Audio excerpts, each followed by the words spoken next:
Hi, I'm Melissa from Yarn Barn of Kansas, and today we're going to look at leash sticks and how to tie them onto your loom to give you the maximum stability with just simple string.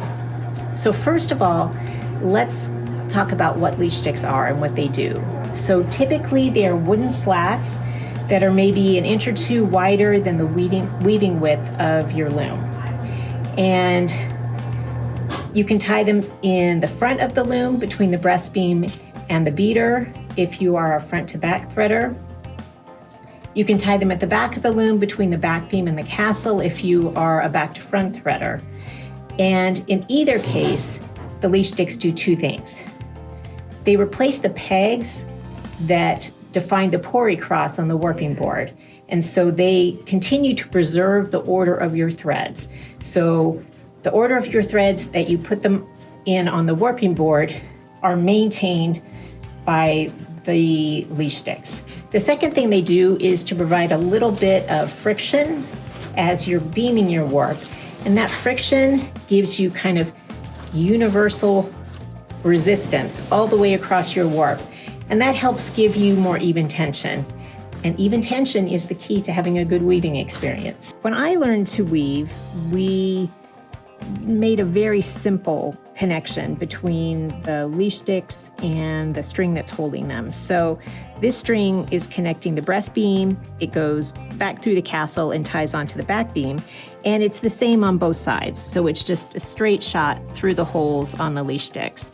And that's okay. I mean, it does its job, but these move around a lot, and it's possible that you could accidentally bump it and lose some of the threads from your pori cross, or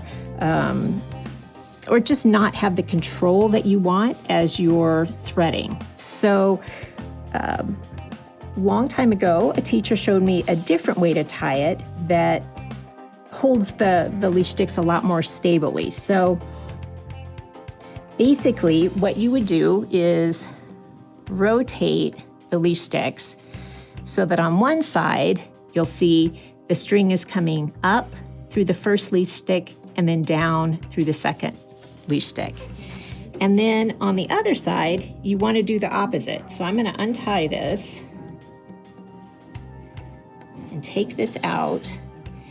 And because on that side it came up through the first leash stick, I'm going to go down.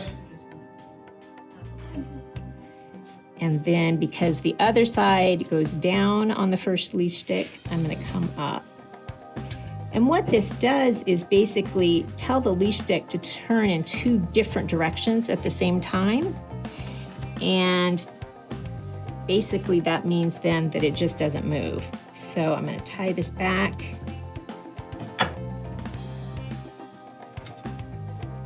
And now you can move these, but they don't move anything like they were doing previously.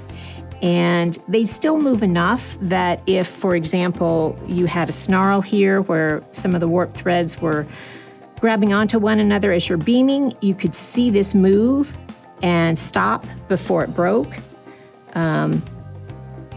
But you have more control over where you place this, and the leash sticks will stay where you place them. And again, you can do this in the front between the beater and the breast beam, or in the back if you're a back to front threader between the castle and the back beam. And there are, on the market, there are multiple attachments that you can buy. Some of them are pretty expensive that basically hold the leash sticks in the same kind of position. But this is very inexpensive and means one less object in your life. So give it a try and see if you like it.